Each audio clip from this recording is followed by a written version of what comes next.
Hey guys, welcome to the first podcast. So let's go ahead and get going. Okay. You want to talk about microtransactions and money in games now? Yeah, let's get into it. Okay. Yeah. So you wanted to talk about the cosmetics? Yeah, I mean, I think there's been this trend in gaming lately. Actually, really not lately. It's been a significant amount of time where the media hates on monetization, right? Outside of just, hey, I want to pay $60 for your game, you take it home, whatever. But beyond that, there's, I'm not necessarily talking about like DLC packs or like expansions or things like that, but I mean like cosmetic only microtransactions. And I feel like it's game developers' way to kind of, I don't know, cheat the system a little bit and like, oh, we can squeeze some extra money out of you if it's cosmetic only, like. Yeah, I mean, I've recently, I know I don't play this game anymore, but I do, like, it pops up on my screen and stuff. It's like Fortnite, the new update.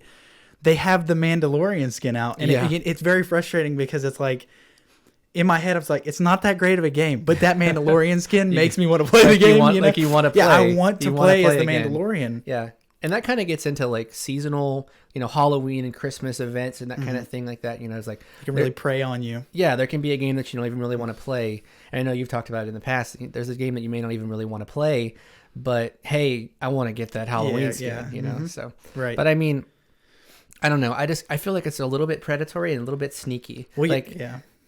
Another problem with it is they play it up almost as if there's like a rarity to those skins, but really the rarity just means it's more expensive. So like in Fortnite, you get a skin, you buy it, and literally every person you log into a game with has that skin. There's no rarity to it. There's no like work to get it. There's nothing to that. So everybody who just has $20. Which, by the way, is a lot of money for one cosmetic. Is that how much they are? They're like $15-$20 for one. Goodness. For if you get like a big, like a crazy one, yeah, like they're better looking, I guess you'd say, because they give out these like little, they're pink now, and it's like a couple bucks, but like that's like who wants to just get a pink guy when I can get this cool alien? Right. It's like it's fear of missing out. They want you to feel like, man, if I don't go get this thing right now, I'm not going to be able to get it. And I'm going to see somebody else that has this cool skin and it's going to be, I'm going to miss it. But what's weird is that like they release new cosmetics so often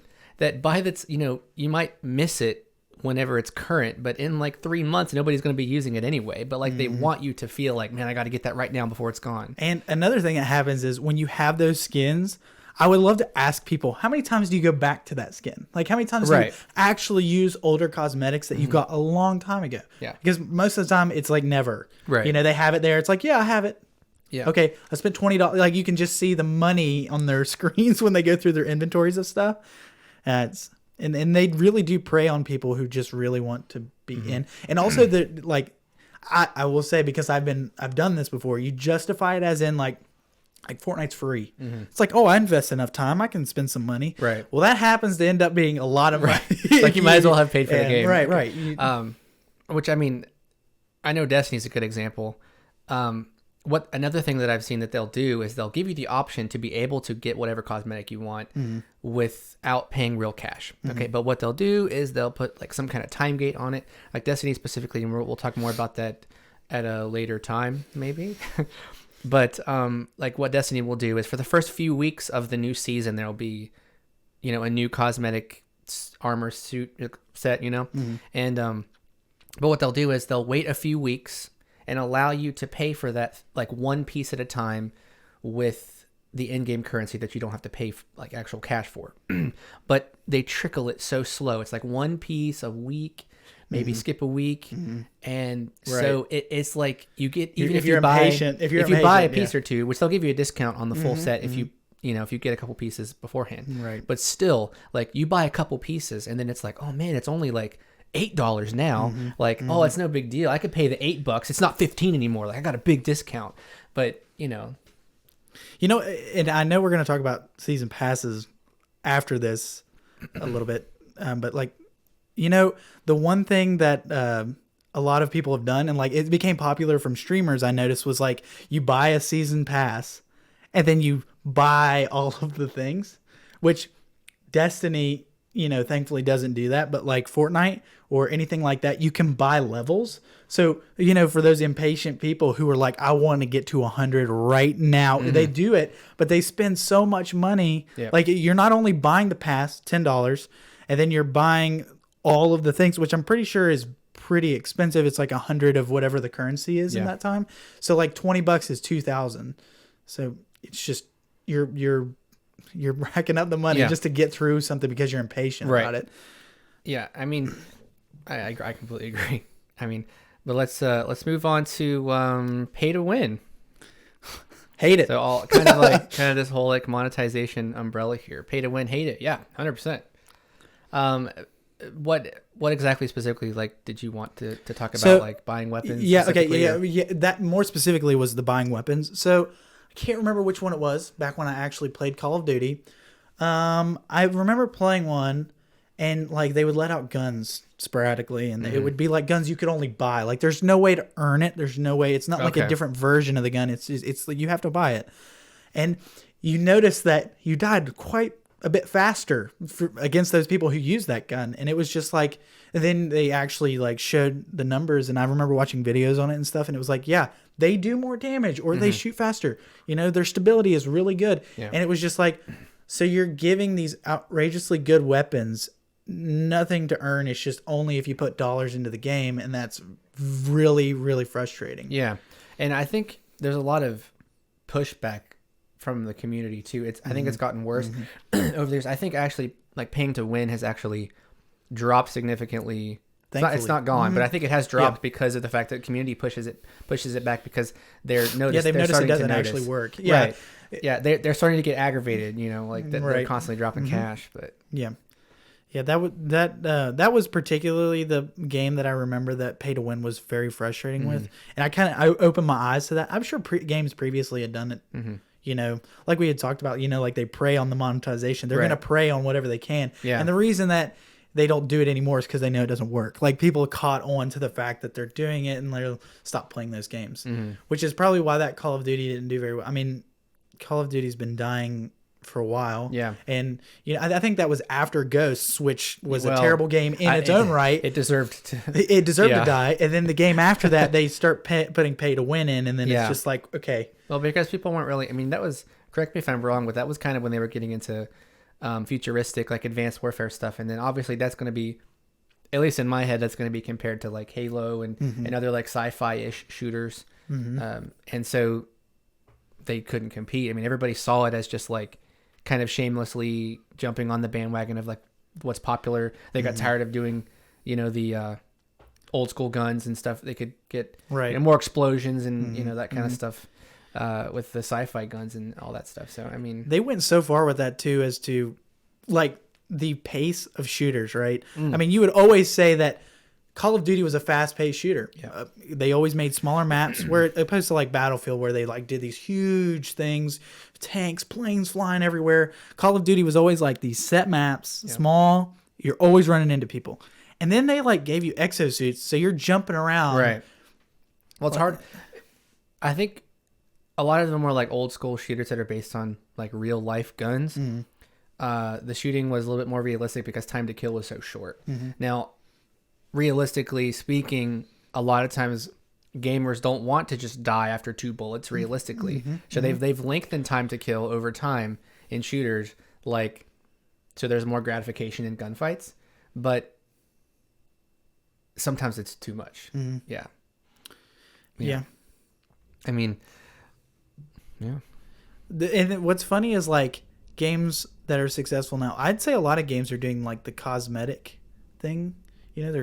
Everyone wants to look cool. Yeah. But like if you look back on a lot of successful games that don't do that, like Halo, there's no buying other guns. There's no buying skins. Like there was progression. There is now. Is there? In like Halo 5, I'm pretty sure. Are you serious? I didn't pay enough. I didn't play Halo 5. You can buy. I gotta be honest, after Halo 4, they lost my. There are like loot boxes. Oh my gosh. Yeah, and that was the part of the reason I disliked it so much. Which is another thing with money in games is, I will say this: the gambling with like, the boxes and stuff, or whatever the game is, it's very addicting. I've done it on multiple games because you always want the luck of the roll.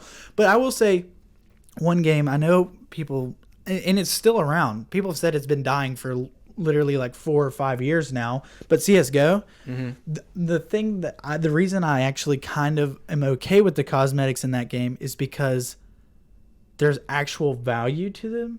Like if I open a box and I get a AK skin and it's actually worth $30, like there's something to, there's something to it, not just like Fortnite where like I talked about the rarities, like they act like it's a certain rareness, but like you find out everybody under the sun has it because it's just came out. Whereas like hardly anybody has some of these AK skins that are more expensive, or somebody doesn't like this skin particularly and they don't want to spend the money on it, but you like it, so you will. Less people are using it, and it gives a more variation, I feel like, and it makes it feel a little more worth it because you can kind of get your money back too. Like eventually you can get your money back. I know I've done it multiple times where I had like an inventory of stuff in CS:GO, and I was like, I don't play CS:GO anymore, so I'm gonna sell all this stuff and try to play another game. I mean, I feel like there's also there's been, like I said, pushback from the community, but I don't know if you've seen much of it, but there's like actual like legal cases that have gone on because of loot boxes specifically. People have started to realize that it is gambling, like literal gambling. And so there was pushback from people saying that there should be an age limit and stuff like that. An age limit, and it should be on your like ESRB rating and that kind of stuff. I honestly don't know how much that's developed. But I do know that it's been made illegal in China. I believe that the way their loot boxes work for games like, like CS:GO or TF2 that actually have value afterwards. I know there's a lot of Steam games that do that. I believe that Players Unknown has some stuff that's actually worth money. I know H1Z1 did, but I don't know if anybody plays that game anymore. But I don't think so.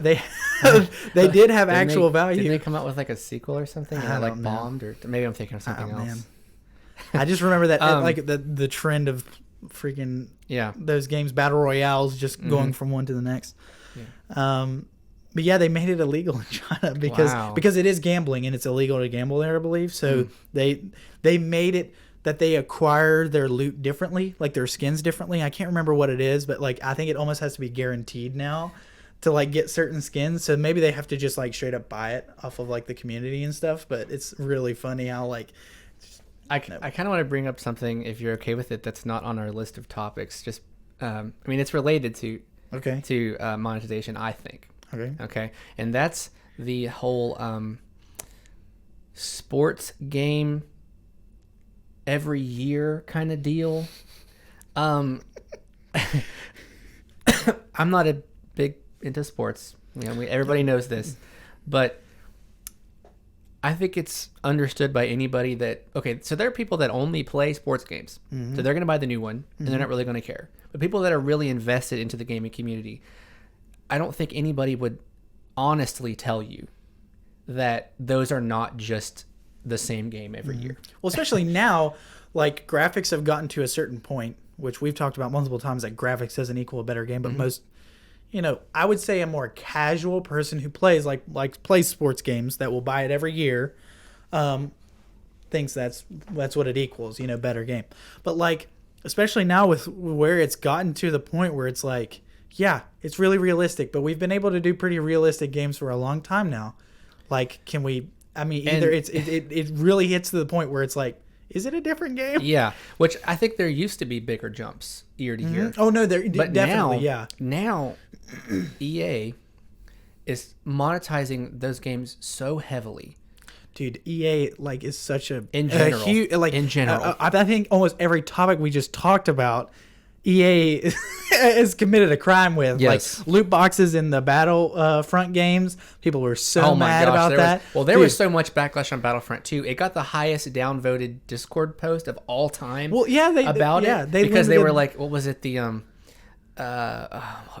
renamed loot boxes to some, I can't remember the term now. Somebody else will know in the comments maybe, but they renamed to make it loot boxes were, so that it wouldn't sound as predatory and all this stuff. But same thing, but they make so much money on those games, like the FIFA and all those games. Well, like because you have to buy absurd. DLC for stuff too, right? Yeah, they have like, I don't get upset with me that I don't know, but you can pay for like points to use in like the campaign or whatever. And people, I remember seeing an article one time that some kid got his parents' debit card and spent like 30 grand on something or something like that. And well, I know in the FIFA games you can like buy like boxes to get players. Because I don't pay Something like attention that. to I don't know. I don't pay attention to sports games at all either. yeah, I don't know exactly the particulars. Like I said, I think it's more of a casual gamer thing. Like if you really do invest yourself into a gaming community, I don't think it's in sports games. I think it reveals something about the gaming community in general, though, because they release these games every year, to where all your progress is reset, all the money that you spent on the game 1 year prior is gone. Start from scratch.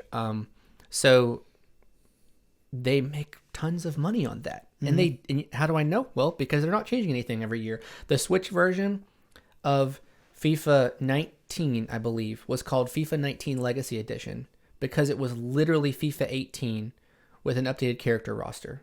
And the menu UI was a little bit different. Only difference.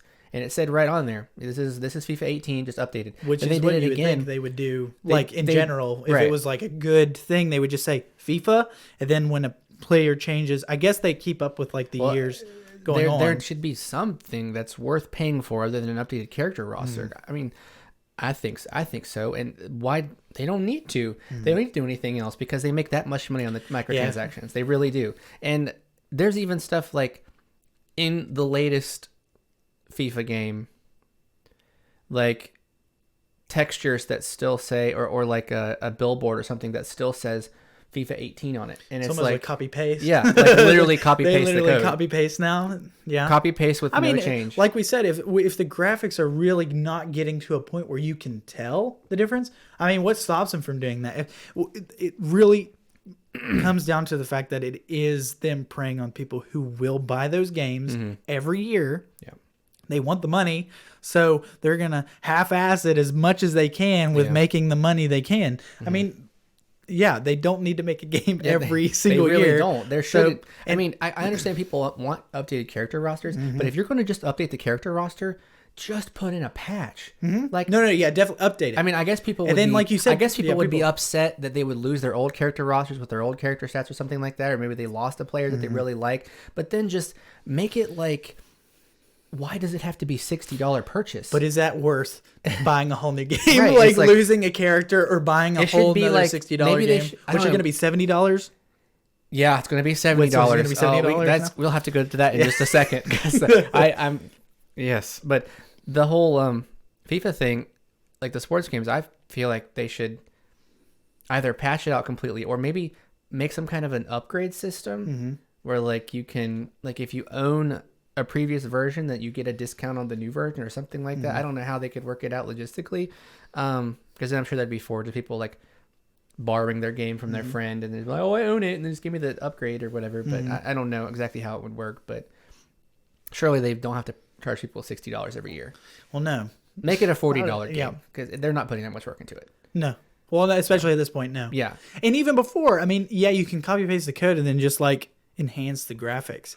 Like you just take the same models, the same interactions, and maybe they updated it a few years ago, but $70 games. Oh gosh. Okay, I'm just gonna tell you my opinion on this, and it's a little bit controversial, I think, but I'm not that against the $70 charge because games have been $60 for a long time. Obviously, there's been inflation that amount of time. I wouldn't doubt that it was whatever 1/6 is, 16% or whatever. So, is that right? That's going to bother me. Yeah. 16 2/3% there, I think. What if they start, I'm just curious your opinion, like, do you think they should keep any DLC consistent, or do you think that should inflate as well? That's the thing. If games are going to go up in price, then monetization of games should be lessened. There should be less microtransactions, less. I'm saying this is... I was about to say, I looked at the camera because I know that's not going to happen. I gave a Jim moment from the office. I know it's not. Because I know that's not going to happen. I know. I'm saying I'm okay with a price increase, a base price increase of a game if it's worth the money. Which it's worth the money if you're not giving me, half a game and then charging me to finish the game later. Right. Live services are a great example. You've got games, Anthem, you've got the new Marvel Avengers game, you've got tons of games. I don't know if Fallout 76 would really count But anyway, there's all kinds of games that they're saying, oh, here's your $60 game, and oh, we're going to finish it later kind of thing, probably, and charge you for it for some kind of expansion. It's like, no, if games are going to be $70, then don't charge me for extra crap. Like, Yep. you know? Yep. I don't think I'll mind. I agree. But unfortunately, I think a fallout effect from that will be, what if they make monetization a little more expensive and they use the same justification? Which I think, companies that already prey on that stuff really hard will do that. I really do that. I think they will. EA and Activision. Yeah, they will prey on it really hard, and the justification will have to be the same. And what's funny is, like, people will bitch, they'll complain about it, but they'll still buy it. Yeah, they'll still buy it. It's a slippery slope. Right. And honestly, I'm not reverting how I feel about it, because I still feel like $70 is worth it. No, and I agree. I'm just saying that. But the other stuff will not go away. Mm-hmm. You're going to be paying $70, and you're going to be paying the same amount for the DLC. You're going to be paying the same amount for any of the microtransactions. So it's just a $10 bump, and I just don't know. I don't know. Yeah, like, I'm curious. Like, when you can buy, like, a game when it first comes out, and you want, like, all of the DLC. Yeah. And then you can buy it, and it's like $100. Whereas if you buy it later, the DLC is, like, expensive if you buy it one at a time or whatever. So it's worth it.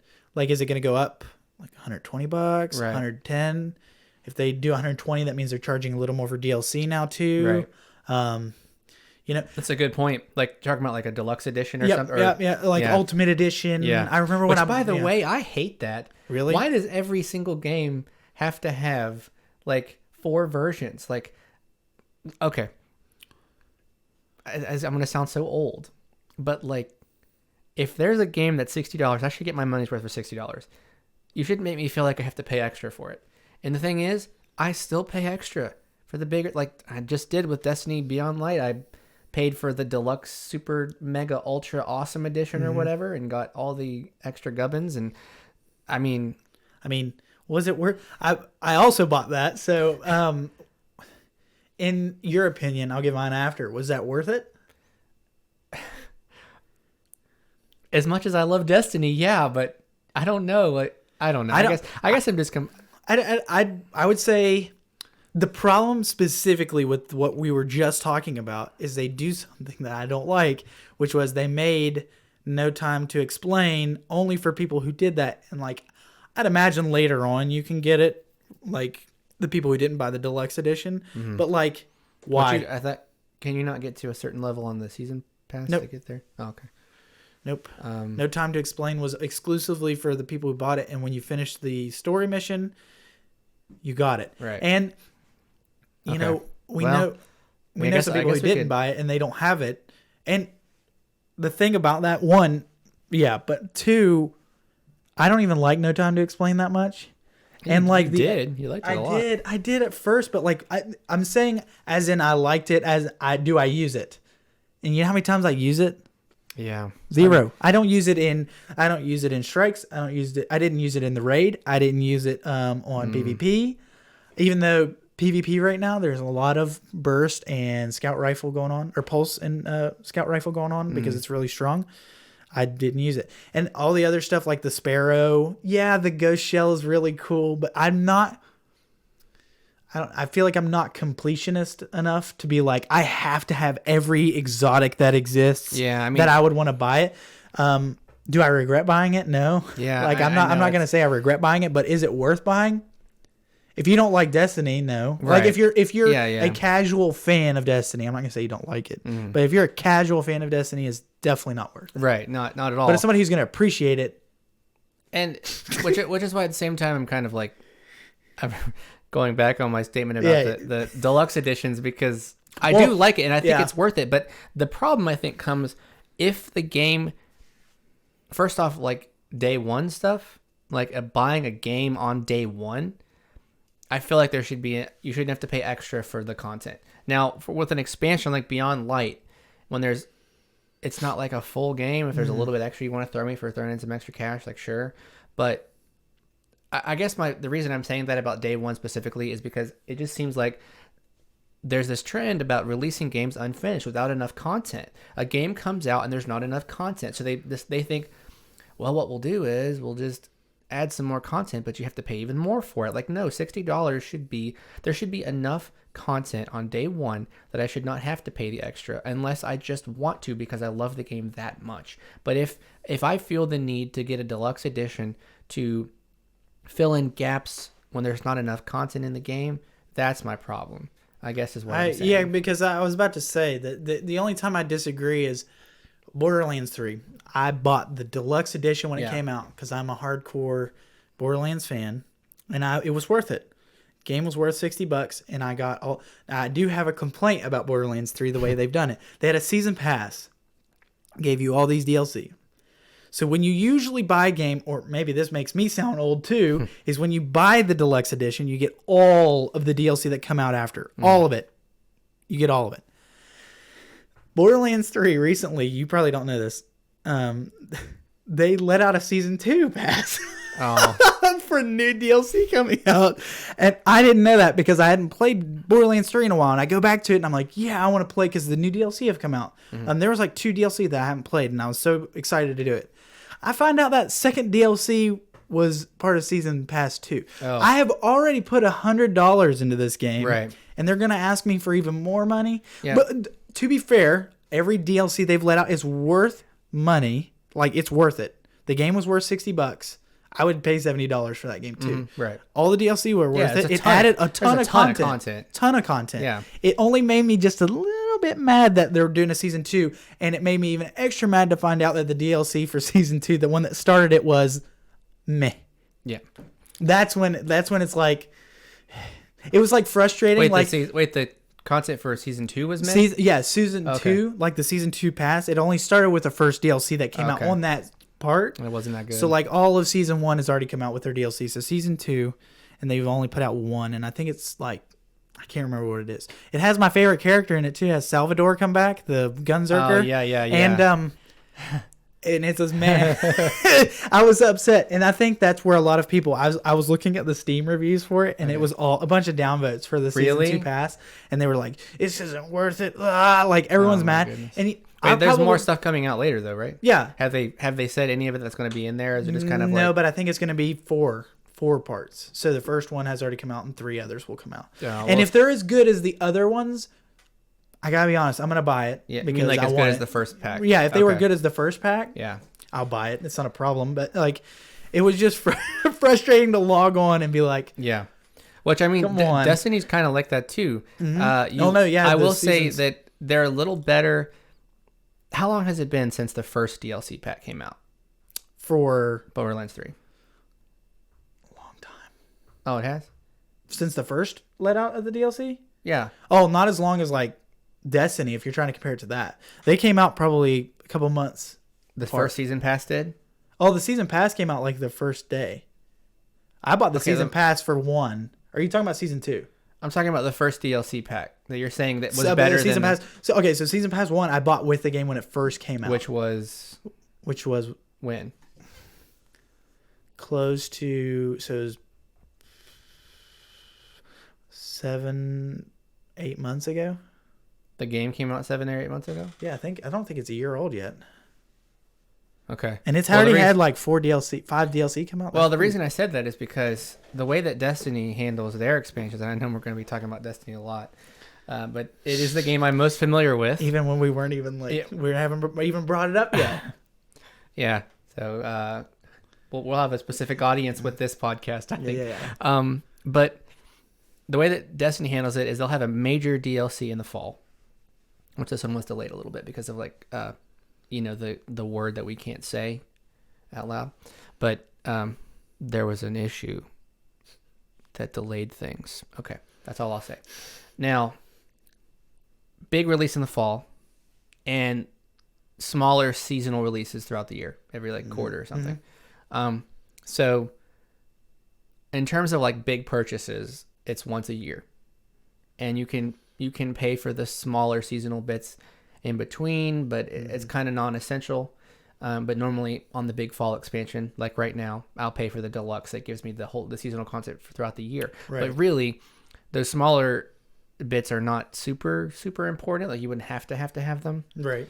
So I was just kind of wanting to compare Borderlands 3 a little bit to that, if I wasn't sure how close these DLC packs were to each other. They were. Because I feel like it's been out longer than, I feel like it's been over a year. You know what? I'm gonna look it up since we're sitting here talking about it. Because I actually don't remember. I remember playing it. I remember playing it day one and beating it in 2 days, like the first playthrough. Because you can play through it 3 times. Okay. Like the Borderlands 2, you could. Right. I guess what I'm trying to say is, I don't know. I feel like if it's like a once a year thing, I'm okay with that. If I love the game that much.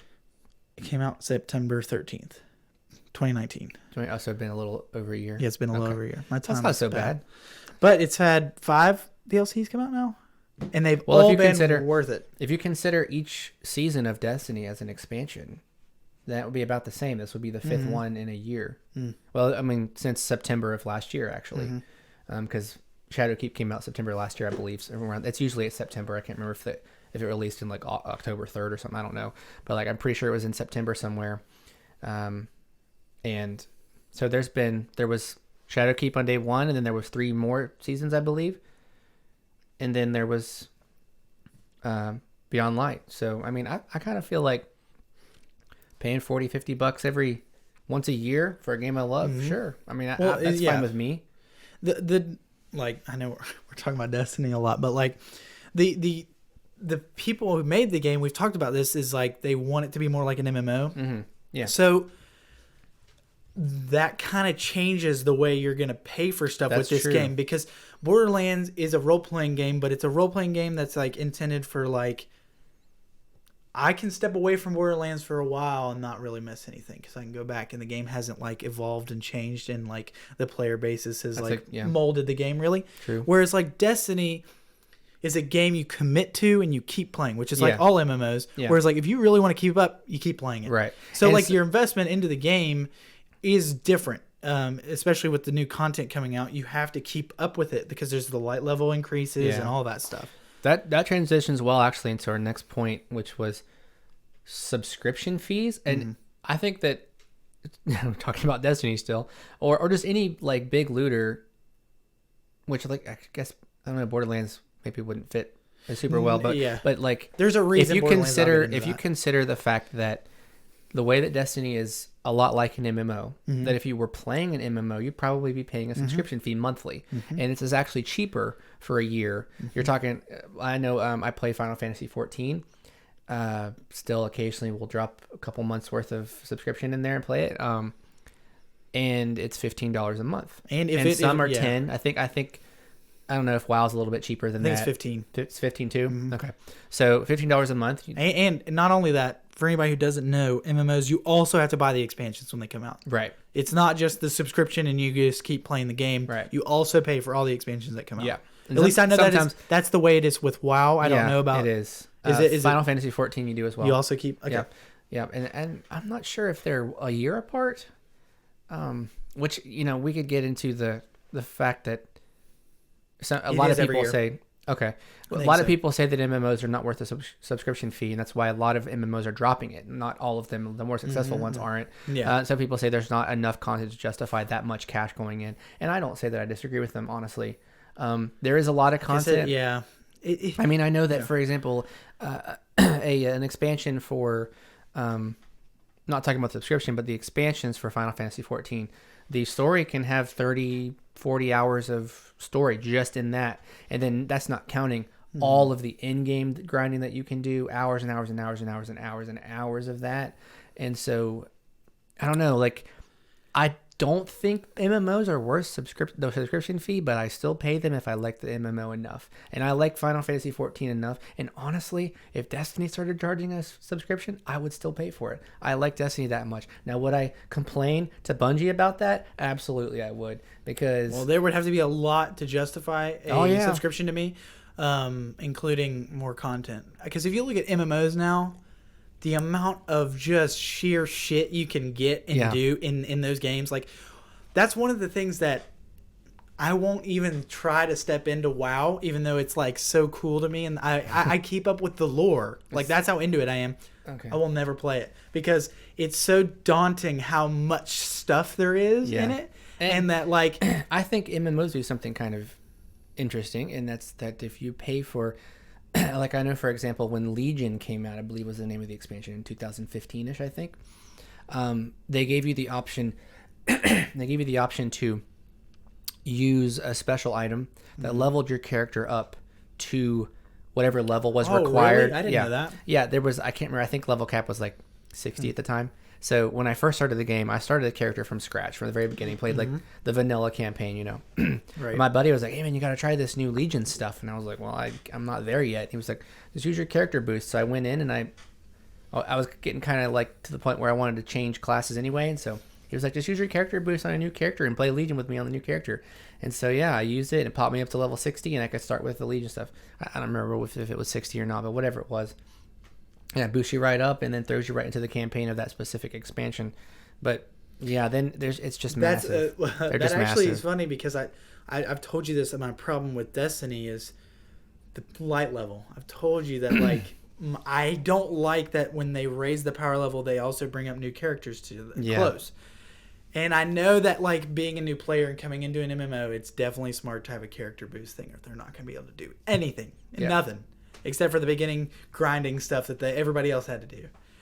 But like, you know how unsatisfying it is to have like I have a 1263 warlock, and so does somebody that's and so does a ton and of other then people. like and like to and me, a new person can get there really fast. Like he can pick up Destiny beyond light. Boom, get up there real quick. Yeah, and like someone like me, which I'm not saying I'm like bitter about it or anything, but like someone like me that's literally played since day one, I'm behind all of you guys. That's because in this specific expansion, I haven't played as much, you know, and that's a little bit aggravating. I mean, I'm not really like upset about it or anything because I mean, I'm going to play the game anyway and it's fun to me, but I just think it's weird a little bit. It's like power level is not a representation of like your skill or your time investment over time. It's a representation of your time investment in the past month. Right. To me, like the level should be almost a representation of your time commitment to the game. You know, like since you've played, like I've even complained as a new player to Destiny. I just started playing the season before, like right before Beyond Light came out. Yeah. I wish they'd have started me out at 0. Well, because it would be so much more satisfying to me to work my way up. And I know we wouldn't have been able to play like for a while. Right. I wouldn't have been able to play stuff. That's the thing. Well, yeah, that's the thing. Whenever someone buys a game. When someone buys a game, they want to be able to get to all the content in a reasonable amount of time. Because you think about it, like to have in-game content like the new raid, or you know, really that's about all right now. The master level Nightfall or not Lost Sectors and stuff like that. Like for me to still be challenged at that means that they have to put the power level high enough that new people like. Who knows how long it would take for that person to raise up all the way like high enough that they could, you know, like in a reasonable amount of time. It's just a weird like thing to balance because one, you're screwing over your people who've been playing a while a little bit. I think you're screwing them over a little bit. Like you said, you've been playing since day one, and I've been playing for like almost. I've been playing over a little month, and I'm higher light level than you. Yeah, and you know you do have there's been some gaps in there. I haven't literally played since day one, but yeah. But still, as a person who keeps going back to the game, and I've only just started, and I'm already ahead of you, and you know, getting exotics and stuff they've made a little easier now too. So like I'm getting exotics, and I'm almost got all of the exotics. I don't want to get too far into. Yeah, that's we've true. gone talk so much about Destiny. I don't want to talk so much about it, but I think the exotic thing is a good point because which is another reason they can't justify. I see other games doing it too. Yeah. Like they either make old stuff just so completely obsolete that you just want new stuff, or they make older stuff easier to get so that the people that got it the old-fashioned way. I mean, Destiny's done it in the middle of seasons. They've dropped the difficulty to get something or increased drop rates or something like that. So I know I'm pretty sure it was Mountaintop dramatically like slashed the kill requirements by like 2/3. Like it was, I don't remember, some crazy amount, like 1,500 or something kills. They dropped it to like 500, which again, I don't want to get too far into Destiny, but I mean, I think it's when you're charging somebody for a subscription, like I think it like amplifies the problem that your money has to be. You have to make the time worth Making it. all those exotics easier to find would make like a subscription thing not even possible. Or like, I mean, I don't even want to It's say that because I weird. know I would pay for it. Yeah. But like in my head, it makes it like a problem. Yeah. Like that. If you're gonna charge everyone monthly for this, don't make everything easier to get then. Right. Because then all my time commitment, all my money I've spent for months getting all this stuff, when you update the game and it's just gone, Yeah. that's frustrating, and you're Yeah. kind of screwing over your player bases, at least people who have committed Right. a large amount of time to it, and it makes justifying a subscription hard. And in the end, I think we've come to this as like, yes, we'll pay for them for games we care about, and like there's a game coming out that I want to, Ashes of Creation. It's an MMO, and I want to try it out, and I'm gonna have to pay a couple months for it to get a good try of the game. But do subscriptions, are they really worth it? No. Yeah. No, they're not. I think we're getting to the point that no, they're not. But people pay them. Right. Like people will pay them. Yeah, and I will too.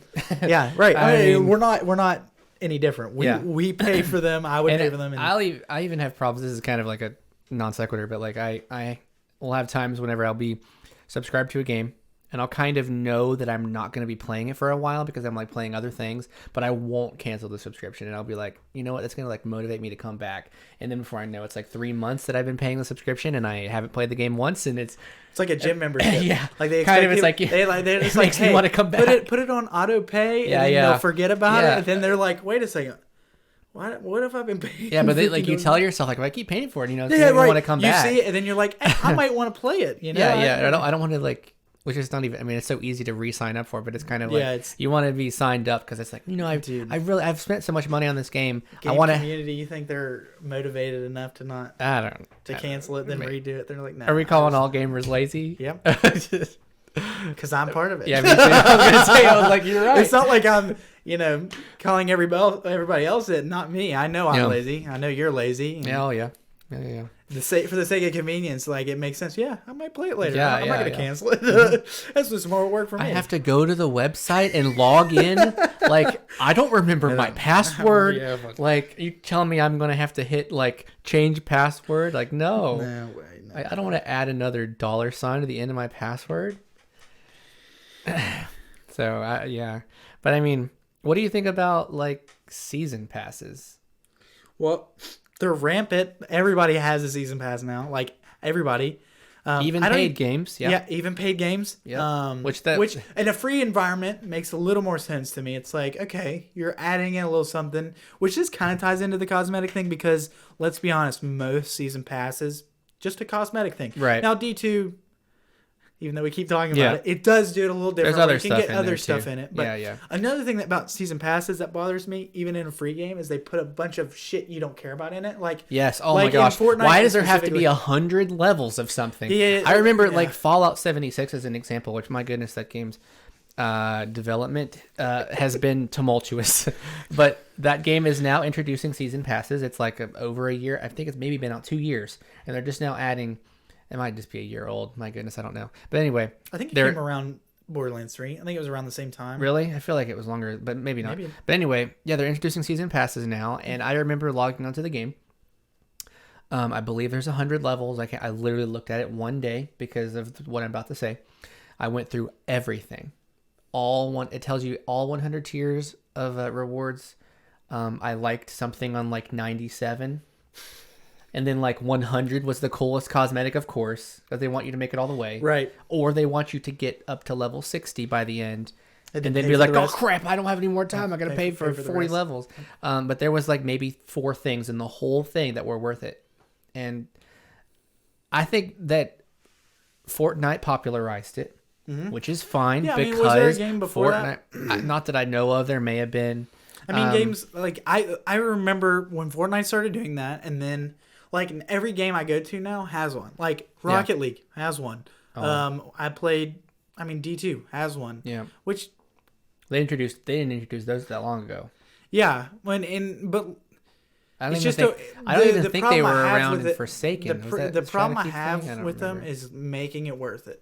Yeah. Like so like cosmetics we already talked about is kind of like a niche. Like you have to, I don't know, it's weird. It's kind of taking advantage of the players because you want to look cool and FOMO. You don't want to miss out. Yeah. Everybody's got the wait. What? I can't look cool. Yeah. I can't be using this skin. It's a week old. Like I can't wear that skeleton skin if I don't get it. What? Yeah. No, and it preys on that. But the other, like I said, making it all worth it is even if it being a cosmetic thing. If I'm really thinking, is this worth me paying money for? Even though I know they're taking advantage of me, why do they put all this random, like Fortnite? I'll make that example. So you have taunts or emotes in Fortnite. Well, some of them are cool, but then some of them you just like throw up a picture. It's like, and it's like, well, a heart. Oh, who like cares about why, that? Why put that in there? Because they want rather, to feel like they're giving you something. I would rather them just not. I'd rather just it take longer for me to get to another skin that I care about. Yeah. Otherwise, I'm just like. I wish too that they would let you like. Also, junks up your inventory. It's like I look at my inventory; it's got 100 things that I'm like, I don't care. I about give that. two shits about this stuff. Yeah. Why am I looking at it? Yeah, and I think that it would be better if they would have some way for you to be able to choose what it is that you like, and then instead just. I mean, like, I think the thing is they really only on a season pass catering to the players a little too much, don't you think? Well, I was gonna say that, but they really only make like one thing that's worth it. And make it on level 100 is what they do. And I was thinking, like, if they had multiple things that you actually liked, then maybe you could say, I don't care about those two, but I'll get this one just to make me get, like, a little bit farther. Like, I don't know, let's throw a number out there. Let's say each of them takes, like, 10 levels or something, 20 levels to get there. So instead of having to go 60 to get all of them, maybe I could say, like, I like that one the best. Let me go, like, 15 to get that one or something like that. But you know what's funny is Fortnite, they made Mandalorian the first one. Really? They made him the first one. They made him the very first skin you get. And the last skin's cool, but like I looked through it because I Mandalorian's on it. I had to try. I had to like look through it. Am I gonna pay for it? No. Yeah. Because I don't think I've touched Fortnite in forever. I can't remember what the other big time skin was. But the Mandalorian starts. He doesn't have his actual. You gotta armor. You have to like get the upgraded armor. Yeah. And I'm pretty sure Baby Yoda as a backpack in his little floaty thing is like later down on the line. So if you really want to be Mando, they know that's what people really want. If you really want Mando and you really want Baby Yoda, you got to get to the end. Got to get Baby Yoda for everything. So yeah, they know what they're doing. Yeah. I was definitely surprised that I thought Mandalorian would definitely be the last thing to me, but yeah. Yep. Well, so I guess we can. Yeah, we can talk about our games of the week. Yeah. So every podcast we're gonna do this. We're gonna take games. They're gonna be newer games that are coming out that we're excited for, or maybe have come out recently. Just come out recently or newer games and stuff like that. So mine, I want to talk about a little bit is Ghost Runner. I've seen a lot of stuff about this game. I don't know if you've seen anything about it, Alex, but I haven't. I think it actually has come out within the past 2 weeks or so. But I played the demo for it. Let me tell you something. It was it's very fast paced, kind of like a parkour. You run on walls, but you're like this assassin robot that you're trying to. You used to be like a protector robot against a resistance or whatever, from what I could get from the demo. But it's really cool. It's actually quite difficult. It's not just like a flashy jumping around kind of thing. It's like you actually have to pay attention to where enemies are. They put the map in a certain way that you have to like be like mentally, okay, I'm going to go to this guy first, then I'm going to wall jump to this guy, and you can use it's funny. There's a slow motion thing whatever in it that you can use. You hold your shift key, I think, and you can like go in slow motion because the enemies are shooting at you. So you have to like be able to get out of the way or whatever. If you have multiple people shooting at you, you have to be able to like maneuver through them. But like it reminds me a lot of Super Hot. You remember you don't and it feels like that too because when they shoot, it's like the bullets go in slow motion. Yeah, it's like, that's cool. And you gotta you're get out just of the way. there until you move or shoot. But I thought the game was like super satisfying and not like and it was actually kind of hard. Like, and I wanted that. Like if you're gonna make this Talking game about Super Hot. No. Okay. Ghost Runner. Like it was. Okay. Like when you get through a level and it's something I'll be interested to see players do because it's like you can do it really fast. Like if you do it correctly, you can get like a speed run through it. And I really like those games where it's like you get to see these people find out weird stuff that you wouldn't have even think about like trying. Dude, yeah. And then like we'll have to talk about speed running on another one because that could go definitely. on for a long time about it. But I'd have to check that one out too. But I think my pick for the week would be it's called Immortals Phoenix Rising, and it's actually an Ubisoft game, which I know, big scary Ouch. Ubisoft. Yeah, I know, right? Sorry, but actually, reviews are saying that it is like Not an Ubisoft. not an Ubisoft game. Yeah, like it feels like there's a lot of content. Mm-hmm. It doesn't waste your time. It doesn't charge you extra money for stuff. I think there might be a deluxe edition or something, but I don't think it's essential. And everybody's saying it feels kind of like Breath of the Wild in the way that. What kind of game is it? Well, it's like an action.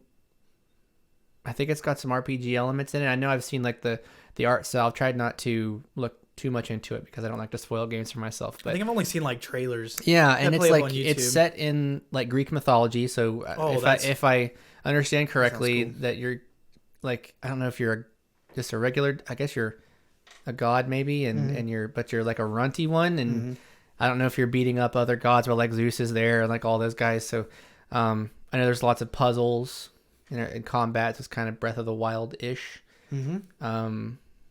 If you're into that, but yeah, that seems pretty cool. Reviews for it are really good from what I've seen. So Well, that's encouraging. yeah, I know from an Ubisoft. Yeah. Yeah, that is encouraging. Yeah. I've seen trailers for it. It does look really cool, and like hearing you talk about it, I probably will try it. But yeah. Looks good. All right. So now we're going to talk about Destiny. Yeah, The Beyond Light expansion. Beyond Light expansion. Yeah. All right. So go ahead. Yeah. You wanna go with the story? So we're gonna go. The story was surprise. So this was my first Destiny expansion experience. Yeah. Let's put that out there first. But Yeah. it did feel short. Mm. Now it's gonna sound like we hate Destiny, but like I'm gonna say a few things I didn't like. Let's say what we like. First. Okay, we'll talk general about what we opinions of the expansion overall. Okay, bosses were really fun. Yeah. Very fun and unique. Yeah. Stasis.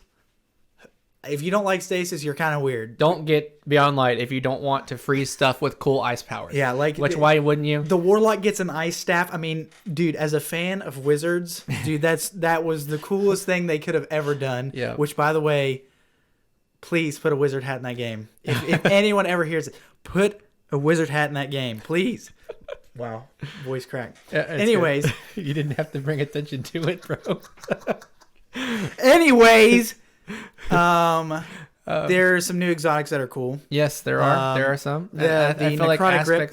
aspects of the stories are really aspects of the story are good. There's good aspects of it. Europa is super cool. Yeah, the dynamic weather and Yeah. stuff is really cool. We'll That's a talk nice about that change. probably. Yeah. But overall, I would say it's a good expansion. I'm not saying it's. I thought it was worth it too. It was Yeah, like worth though it. it was worth the money to spend on it. I don't think it's the best fall expansion there's ever been. Forsaken, I think, was better. I do think it's better than Pretty Shadow. sure that's like a universal. Everybody will opinion. say like, that. Everybody's gonna say. Everybody will say that. Like every person I've played with has compared it to Forsaken. It's like it's good, but it's not as good as Forsaken. And you I'm realize like, okay. there's been one since then, right? There was Shadowkeep. Really? There it was was in the Shadowkeep. middle. Yes. Oh man. Shadowkeep Or was. Shadowkeep's just like Yeah, it was fine. It Was it the fine? same. It wasn't. like compare it to this one. Like is it I think it wasn't quite as good as Beyond Light. really? Yeah. Wow. I mean, I like Shadowkeep. There was probably more content by a little, and not like story wasn't as good. But they didn't take away as much, which is what we'll talk some about. And there was more. There was certainly more like strikes and crucible maps and stuff added to it than Beyond Light has.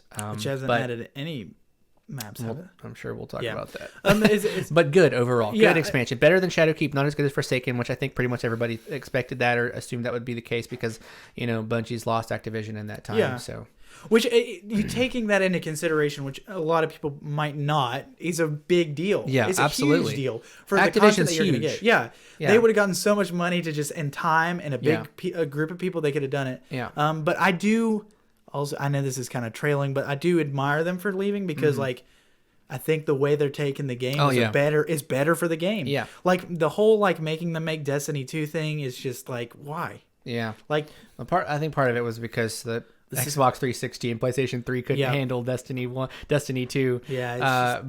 Yeah. I mean, Was the story short, like for an expansion? I'm not saying it was short as a person who plays a little bit too much in one day, but like I think we beat it in like a day and a half. it wasn't really. Really? Yeah. Was that about how I would long? say it was pretty consistent. I mean, I'd probably have to look that up, but I remember Forsaken feeling pretty short. But at least it And had Shadowkeep. like after story, which we're going to talk about. Right. But like it And had there's stuff and after, it's still going, right? like, And it we're still adding continues to it. come. And I feel like, which we'll talk about this as well, but the post story is significantly better than other expansions, in my opinion. Even Forsaken, probably. I think there's a reason for that. They probably wanted that too. It's Yeah. like they wanted to not just put out a new story, but maybe expand. I mean, I do have a problem with the story. I do want to bring up since we're talking about it. Yeah, we'll move to the story now. The story was great, but my problem with Stasis, which I don't think a whole lot of people will share this opinion, maybe people who really love the lore of Destiny, and as somebody who's just starting playing, but like the whole time that Destiny's been out, you've been fighting this darkness, right? You know, you've been the Traveler's been giving you this light power, and you've been fighting it, and like I felt there wasn't enough conflict when it came to picking Stasis. Like you were getting tastes of it here and there, and literally the whole time in my head, yeah, obviously Stasis is cool. I was like, man, we got to get this shit now. Like it is so fun to use. And but they make you wait. But on like it. they make you wait. They know what they're doing. They give it to you, like they drip feed it to you throughout the story. But at the same time, I felt there wasn't like enough fight with it. Like Zavala complains at you a few times, but it's like I don't like Zavala anyway, so why do I listen to him? And your ghost is like, stop, I don't think this is a good idea. Okay. And you're like, and then you're like, I can do it. And he's like, okay. Pretty much. He kind of just gives in. He's like, okay, we'll do it. And the Exo Stranger's telling you, he's like, stop. And you're like, it's all like half-assed, like telling you to stop. Like they're not really telling you. They're not telling you that like all this thing that we've been fighting for like eons, you're about to like take a big pie of it and just eat it. Like not only do that, you're using it over your light abilities. Like you're literally taking the darkness. Like forget this light that like saved your life. Like the reason you exist, who cares? It's like the ghosts that like make it to where you're not like a corpse. Forget the ghost. Just go mess around with these. Oh, by the way, the darkness like took over half the universe. But be friends with it. The reason that we can't go to those places now, the darkness. But you know what? I think you're okay. Just give it a little try. It's like, okay. I agree with that. My opinion on the story specifically, and a lot of what we have to say are a little bit negative, I think. Which we've already said this whole time that we love Destiny and that we felt like this was worth it. It was good. I thought it was a good expansion. Yeah, I agree. I mean, if I could go back knowing what I know now, I would still pay for it. I would still pay the same amount that I did. I would still buy the deluxe edition because I felt like as much time as I'm putting in this expansion, it's worth it. But the story, for the first time, I feel like the focus of this expansion is Stasis. 100%. The story felt like a vehicle to give you Stasis. Because issues to the post story, right, which takes me to issues with the story and how I actually kind of prefer. So basically, just for a little bit of backstory, there's I don't really want to give spoilers, but there's an arc after the main story.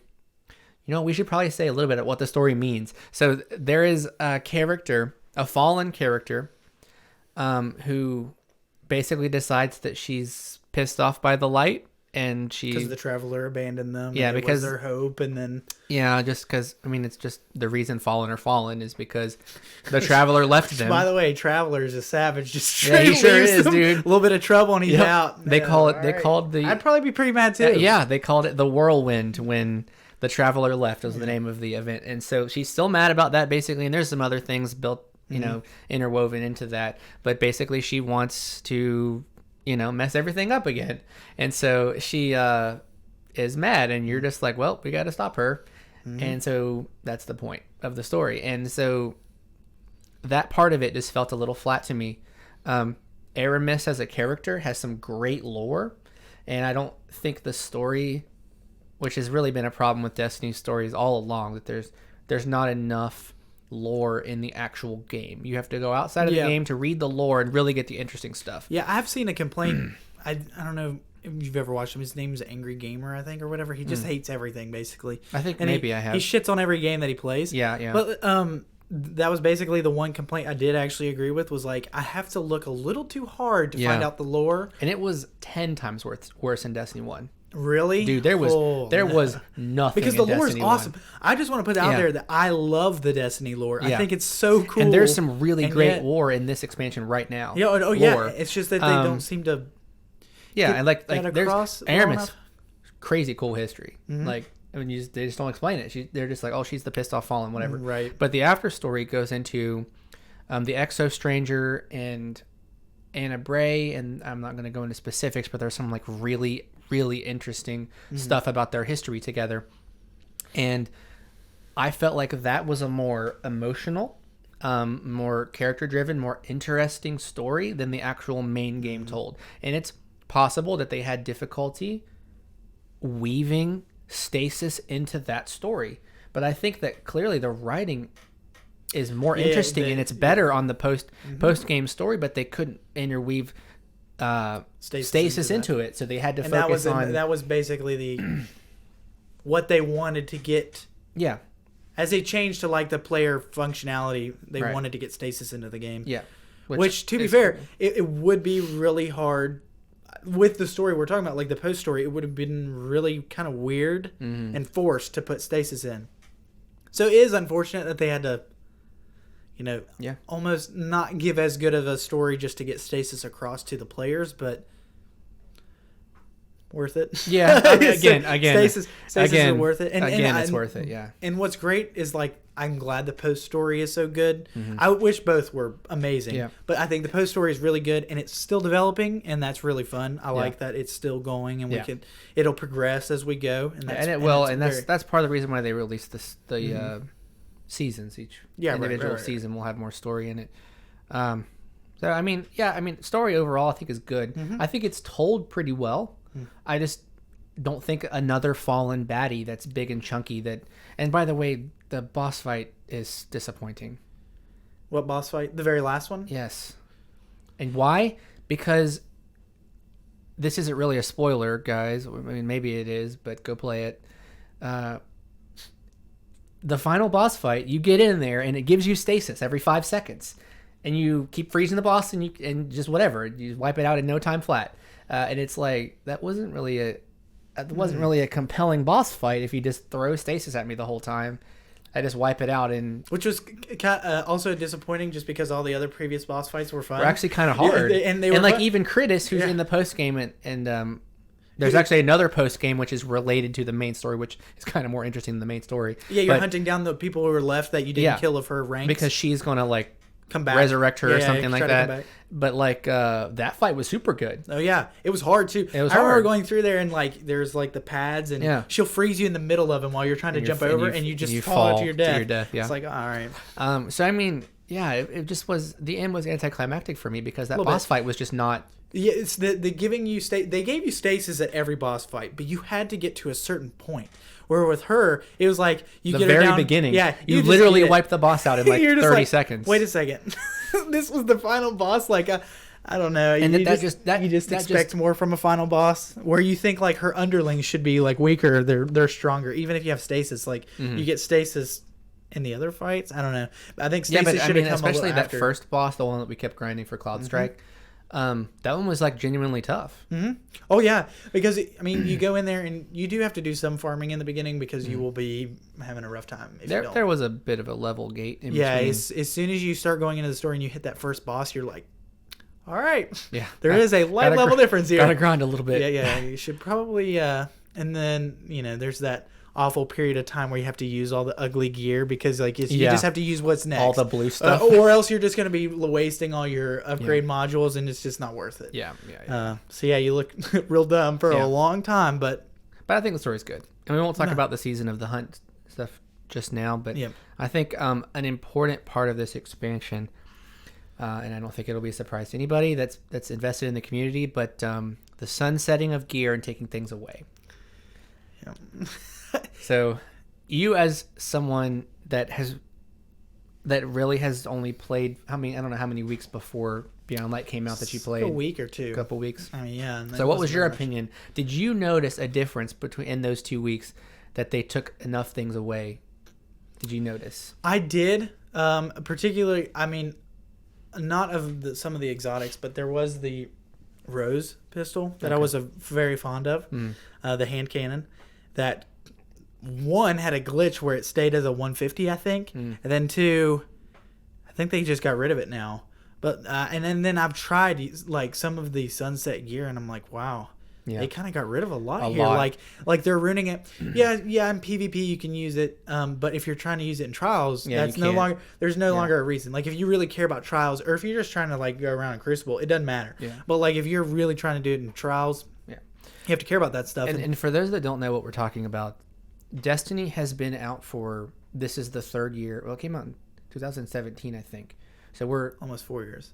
yeah, I mean, we're well into the third year, I believe. I think that was the release, but it doesn't matter. Anyway, the game's been out long enough that over the course of these however many years, they've been releasing new content consistently, new guns, new maps, new this, new that, new planets. Brought the moon back for Shadowkeep. That was a cool thing about Shadowkeep, by the way. They brought the moon back, which the moon was in Destiny 1, so that was like super cool for Destiny fans. But like, so sorry, I was ranting again. Cool. But they decided that because the game was getting so full of stuff, that they needed to get rid of some of it. To one, make download sizes smaller because it was getting close to 100 gigabytes to download the game on consoles. Whew.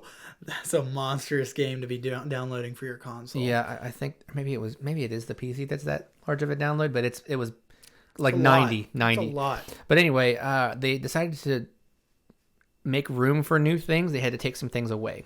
And so basically they introduced the sunsetting of weapons was a big thing, where basically most of your old weapons are not relevant anymore. Basically, they can't reach the high light level. They took out multiple planets. They took out Titan. They took out Mars. They took out Mercury. That's not it, is it? Io is gone. Yep, I am. I feel like there's one more. Anyway, doesn't matter. So multiple planets, which takes with them strikes, which takes out Crucible maps. I think they maybe left some of them in. And then missions for exotics have been changed. Missions for exotics have been changed. They've had to give you different ways to acquire them, which and is basically is just a shop, pretty much. You just spend a bunch which of, is a little unsatisfying, I must say. Like for somebody who I got Ace from there. Yeah. And like I'd much rather played it. Like just played through it. The Ace quest was great. Because you're talking with Banshee and he doesn't have his memories and he forgets that Kate is dead. I mean, I've watched all this stuff, so like I haven't played through it myself, but you go through and open all those boxes and it's to different messages to different people who he thought he killed him. Yeah, he basically like it was real. It was he really basically funny. left. He wanted whoever killed him to go find his cache, but he left basically a note for each person that he thought might kill them. Just like, oh, it's funny things. Yeah, It was a great mission. But there's a lot of stuff gone. And I think a lot of the negativity toward Beyond Light has been not about, it hasn't been about Beyond Light itself, but the fact that they took so much content away and didn't add a significant I would even amount say back. sunsetting is not even the biggest complaint. The biggest complaint is what we were talking about, where they took all the planets away, the strikes away, and the exotics, the way you acquire them. Which I said is pretty unsatisfying. Even as a new player, I'm like, wow. Because I've done quests for exotics, and it just feels so good when you get it. Yeah. But which actually, now that I think about it, did they leave those Crucible maps? Because the Titan map, wait, we they played on it the strikes other too, day. didn't they? Maybe they didn't take the strikes out. I assumed that they did. But regardless, they took out there's a lot of stuff that you can't stuff. go to the planets anymore and do any type of quest. You can't go there for anything. No, they did. Lost sectors, nothing. They did leave the strikes. Okay. I remember one on IO, I believe. Yeah, okay. Well, anyway, that's good. That's good. But still, they did take out a lot. And a lot that is a lot of the complaints about it. But here's the thing. I don't know if it's because I love Destiny or whatever, but like I like giving them the benefit of the doubt. Like they said they're going to bring that stuff back. Yeah. And what I don't know if people are considering is I think it'll be better when it comes back. Like what everyone loves about Europa, I feel like they're going to, it was like almost a test. Like, do people like this, like, dynamic weather and stuff? And like what we've done to this map. And Europa is beautiful. And Europa's awesome. Yes. So now that they know that, and I feel like that's like the general consensus of the player basis is that Europa's awesome. It's like they're going to start integrating that stuff into the other planets and start bringing them back. And I think it'll be worth them taking it out because it would be a weird transition if you think about it to like like to integrate that stuff would be kind of awkward. Whereas like I feel like this is a good way to do that. It's like plus we've talked about they can bring stuff from Destiny 1 back too. Yeah. Do you know that the very first raid from Destiny 1 is being brought to Destiny 2? They're bringing it back. It's called the Vault of Glass. It's some people think it's the best raid that's ever existed. Really? Yes. Huge, like big raid. Yeah, they're bringing it back. We'll have to talk about the raid because we finally did it too. Yeah. But you want to talk about Season of the Hunt first? Yeah, we can do that. Yeah, we can still talk about stuff they took away because we can keep talking. Yeah, I mean, because there's multiple guns. So I mean, I guess taking something away is okay. Only if you actually give stuff in return. Yes, if you give stuff in return, which we still have not seen whether they're going to do that. There weren't a ton of weapons. For Beyond Light. There is not a whole lot of new weapons. That was another thing is Beyond Light. I feel like one thing they did wrong with Beyond Light is I know the story is still progressing, but like I felt like the progression of letting weapons out a little bit at a time is not fun. And with the amount they took away and with the amount of like just stuff they took away, like you need to add like those guns back, and I don't know it. And also like they didn't even add Crucible maps and stuff like that. Like, no, they should have. They added no Crucible maps. And I know they added away one Europa strike. They brought back the Cosmodrome strike from Destiny 1. Almost said Episode 1. From Destiny 1, they brought back the Cosmodrome strike. So 2 strikes, one that's old. No map, no Crucible maps. I don't think there's a Gambit map. Almost positive there's not. No. Not like we want to play Gambit now anyway. We don't want to play Gambit anymore after we got adored. God. We had to pick the hard quest. We walked in first day and we were like, oh, we're going to get adored. Easy. Yeah. They didn't let you see what the requirements were. Yeah, I know. And then somebody else in our group had the Crucible one, had it like a couple days before us because we were still like grinding in Gambit. Now we'd never want to play Gambit again. Yeah. So yeah, they haven't really added. No, there's a lot of stuff, and considering that I watched a video once where somebody compared like how many strikes and Crucible maps had been added in previous expansions, and there was actually there was in Destiny 1 there were expansions that were smaller expansions that were more like a season, but they still added more. Like there was one of those smaller ones, a couple of them maybe, that added more in terms of like Crucible, Gambit, and Strike activities. Which I'll say. I know that like they've done that separation now, so they don't have like their big funding or big team. I'm hoping after this expansion, there's like at least like a bump up. Well, actually, they have more time, to get things orderly, and like I'm hoping that the next expansion, I'm taking it like a little bit with a grain of salt. This expansion, I love the expansion, which makes me more optimistic for later expansions because I think they'll get it. They'll get it running a lot better now that they have some time. I feel like they were rushed a little bit. It's possible, yeah. They did delay it. It was supposed to come out in September. But I feel like this will give them maybe a better foothold and a better team, maybe, or at least a bigger team, so they can like do more, have more involved. They are making all this from home. Yeah, so it's impressive. Which is something to take into account. I don't know if you saw that video that they were talking a little bit about the sound design. They were showing people like making noises and recording them. Like everybody would have like a recording device and we're like recording noises around the house. And there's something, I don't even know where they put it in the game because they didn't explain it, but there's a noise in the game that was made by a breast pump making noise. And they like, obviously you can take any sound and like modify it and, distort it or whatever. And there's a sound in the game somewhere that's a breast pump noise. There really is. That's funny. That's funny. Yeah. But yeah, a casual person who's playing a game may not take that into consideration. Like they just take it at face value. But to me, that's a huge deal. Like a huge deal that's what they're working with. Yeah. So it makes me optimistic for later expansions because I think this one was successful enough. Maybe they could, get it rolling a little more. But yeah. Yeah.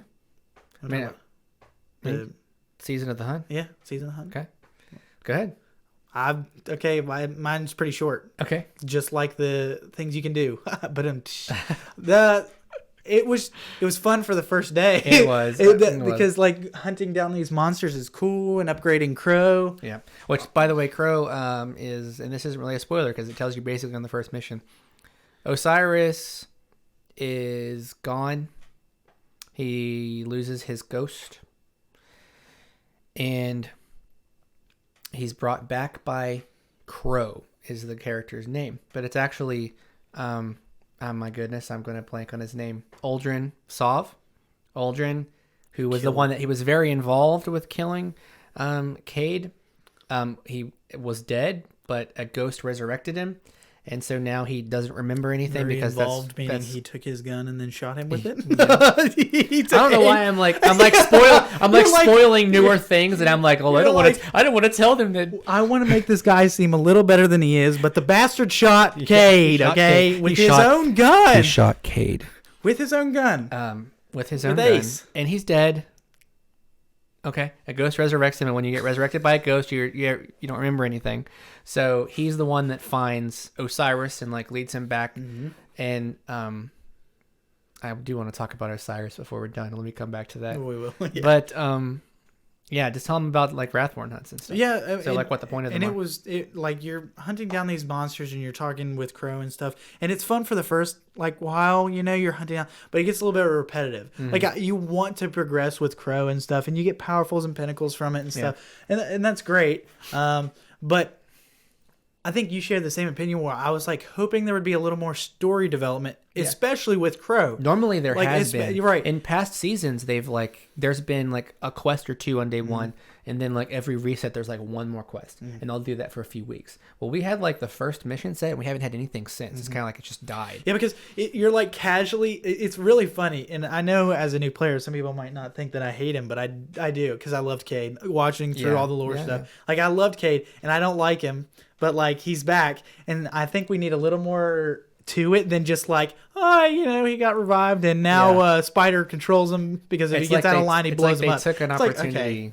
Yeah, they had a huge opportunity to like just And also another thing is like you're willing to work with him like that. Like it's like taking stasis. Like it's like, dude, we were pissed when Cade died. Literally told Zavala. The whole story is about that. Yeah, you told Zavala and whatever her name is. You were like, hey, leave him to me. I'm gonna go kill him. Yeah, like the whole Forsaken story is like, I'm gonna go hunt down who killed Cade. Yeah, I don't care go. if you guys come. I don't give a shit. I'm going. Yeah. I'm going to kill him. And that was the whole point of it. And then now we're just like, okay, his memory's gone. It doesn't matter. Yeah, it's weird. It is weird, and it's kind of strange that you're like more upset about than I am. Yeah. But not really. I mean, like you said, you've been keeping up with the lore. But like, Cade's been around since like D1. Yeah, I know. Like I love Cade. He's been awesome. around forever. And I literally got visibly upset when he died, and when I realized it, and they didn't. I don't think they revealed it until it came out. Like I played that story mission, and he died. I'm like, oh my gosh. But another level to it is like, me being a new player and like loving the lore, I didn't get to experience Cade that much, and that's another part of the disappointment. It's like, surprising that I care less about being buddies with Crow than you. I know. We played it together, and I'm like, I will never forgive that piece of shit. And he's like, and I started off being like, yeah, me neither. Yeah, he's like, me neither. And then we get him. He's like, but he is really cool. And I was like, you son of a bitch, you turned. What is wrong with you? Yeah, it didn't take me very long. It took like one mission. I was like, I kind of like one or two missions, and he's like, yeah, he's actually pretty cool. Then I'm like, you bastard. And I do want more story because I felt like they made a huge deal about him coming back, and then it's like they don't follow up on it. The reveal for it was like everyone was like, "Oh my gosh, are you serious?" Yeah, and then it's like he like comes out of the darkness, like the shadows. I'm like, "Whoa, it's old." I mean, I knew he was going to be there because I'd seen promotional material, but like I saw him, and it like makes it this big moment, like, "Ooh, Aldrin came out." Big moment to just be like, "Hey, go hunt these monsters down." You know that monster you just killed like 10 seconds ago? Go kill him again if you want this stuff. Well, no, they make it now. So like the whole point of the Wrathborn hunts are to go out and.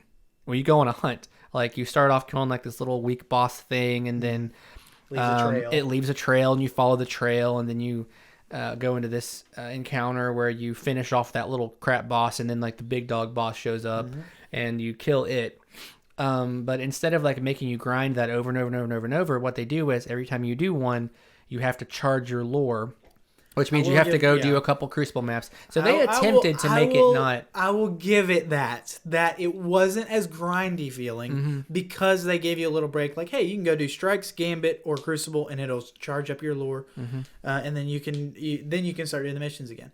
My only problem is like, it doesn't feel like you're going anywhere. We killed those 4 bosses a couple times each. Yeah. And, oh yeah. And you're progressing There's with not Crow, enough of and you're them. just upgrading your lure, and then. Okay. Yeah. Now we got to the point where we were fully upgraded. Our on lore it, is maxed out and in like a couple days. and it was just. Which previous seasons have had much more. Talking about like the season of the hunt specifically. I'm not talking about Beyond Light, but like I can't remember what there was basically one where you were talking with like Rasputin. It was like you go down in this Rasputin bunker and like you talk with him and stuff, and his bunker has like all these upgrades to it, very similarly to the Varix's upgrade system, like the tier list thing. You know what I'm talking about on Europa? Yeah. Very similar to that. It's the sabotage. Sabotage, yeah. There's like a ton missions. of upgrades. Well, Rasputin had those. They were actually way more grindy, but that was attached to a season. And so it made it extremely grindy. And you had to go do, I can't remember what the public event was for that, but like it was a special event where like you have to pick up these like orbs and throw them at these towers. I can't remember what it was called, but you had to do that like a bunch of times. And actually Fellwinter's Lie, the gun that I have that like nobody else has, how you got that gun was it was the first community-based quest. The entire Destiny community had to do like 1 billion of those. Literally. Really? Yes. And the entire community on like an entire week had like 2% of it done. And so they significantly slashed how many of those. Yeah, I heard. And then they slashed it so much the community ended up doing it in like a week. Like it was crazy. But anyway, so that was part of it. And so there was this issue of just super grindy seasons. So I appreciate that they try to change it and make it not so grindy. But I feel like story-wise, he's done. Well, like yeah. we're done with Crow. It's leveled up. Story-wise, it felt like very unsatisfying. And 2, you don't like. There's nothing to get. Like there's a pistol coming out, and it looks very Crow themed. Like what is it called? The Hawkmoon? Yeah, Hawkmoon, and it kind of like seems like his thing. I thought Hawkmoon would be almost involved with that. Like you're using that story as to get. It's supposed to be this season sometime. So Hopefully it will be. Then why did they let his thing out? You know, like, this goes with the not letting out enough stuff with it. It's like, I'm playing this and I'm grinding for nothing. I'm not getting any story out of this, no lore, no how he came back, no why. And you're getting some really crappy guns. Why they're actually bringing him back. Not necessarily why he's back, like, as for just him. I can tell you why he's coming back. But, like, yeah, I know, but they need to develop that. They need to, like, they need to tell the player basis that's what we brought him back for. This is, and start developing it. And, you know, like, have some, because I know what you're saying. I know what you're talking about. He's replacing Cade as the Hunter Vanguard, guys. Mark it in your calendars. Bullshit. Mark it in your Cade calendars. Was better. I'm not saying he's not, but I'm saying that's why they're bringing him back. It is. There's why they need a Hunter Vanguard. I mean, there hasn't been one forever. But you know what's funny is, in my head, like thinking about Cade's character, he probably would think it's really funny that like his murderer is Absolutely. now. That's a good point. Yeah, like, he would almost like. Dude, that actually kind of makes sense. He made all those casts for whoever killed him. People who killed him, and now he's gonna be the guy to replace him, and that's maybe they'll bring the Cade missions back. At that, I don't know. We're speculating too much, but I mean. They should have just given a little more for like your grinding. Yes. Even though it feels less grindy, you're still grinding. And when you get to the end and you've upgraded your lure and you're just done, it's like, okay, I guess I'm done with Crow. Pretty much the only point of leveling up his thing is to give you the ability to grind for more lore or for more loot. There's a mechanic that's kind of similar to like the Umbral Engrams from last season. And there was also sundial stuff where you could like tailor down your rolls on your guns. And so like it's the other thing though where the gun's worth it. The guns kind of suck. Yeah. There's like so they give the only one that I liked was the Corsair's Wrath, which is the linear pulse rifle. Yeah. But other than that, or the linear fusion rifle. But that's the whole point of the leveling up the lore. There's like 4 of them, four weapons. There's the grenade launcher, the fusion rifle, There's a pulse. No, there's not a pulse. No, it's the fusion rifle, grenade launcher, SMG, and scout rifle. The scout rifle you can get from it. Okay, and it's really bad. All of them are bad. Aren't a couple of them available on the season pass too? I think the scout rifle and the grenade launcher are. I don't know if that. 100% on that, but I don't know about the grenade launcher, but I'm pretty sure that the scout rifle is also on it. And the whole point of leveling up his lore is to be able to tailor down your rolls for whenever you get those rewards. Which would be really cool if the guns were worth it. If the guns were good. If you could get god rolls on those guns, like from doing that, from grinding and stuff, that would also make it a little more worth it. And you could get some rolls that are considered the god roll for that gun, but still probably wouldn't surpass anything. Right. Except for maybe the grenade launcher with the trail of fire, whatever. I forget what they call that. Oh, that one actually is okay. There's 2 grenade launchers then. Yes. Oh, wait, no, maybe the same grenade launcher I'm thinking about is just the season pass. Yeah, I was pretty sure. But the one you're talking about, I actually do like the grenade launcher a lot. Yeah, it's fine because there's only been one other. I think it's called Martyrs Retribution or something. It's the only other one, and it's solar. So this is actually a void one. Deafening Whisper, I think. Is what it's called, I think. Yeah. And then Corsair's Wrath are the 2 guns that I actually like using. And then the SMG, I remember using it for like a day, and I was like, shot too slow. This is so slow. Is that the one that shot really slow? Yeah, it's for an SMG. And I've heard people like it, but for other SMGs, if I want to use an SMG, I'm not using that one. Yeah, right. So, I mean... What else do we have to talk about? Well... I mean, that's all from our list. You have anything else to say? I mean, I hope they add more to Crow's story. That's really all I got from it. Was I really want more from it, and they're probably making us wait intentionally, but it's a little annoying, a little bit annoying. Yeah. So. Yeah, no, I agree. I mean, I look forward to what they are bringing to it. So, I guess we'll see. Have we talked about the comment thing? Should we do that? Yeah. Okay. So at the end of this, you're just telling y'all that we'll take comments at the beginning of the next few podcasts. So if you want to like ask us anything or anything you want us to talk about specifically, you can put it in the comments and we'll do it in next, I don't know, a couple podcasts. Whenever we see them. Yeah. I don't know. Right. Oh, that's it. Yeah. I don't know how we. Right. We're done. Yeah. Thank you. Thanks for watching, guys. Appreciate it.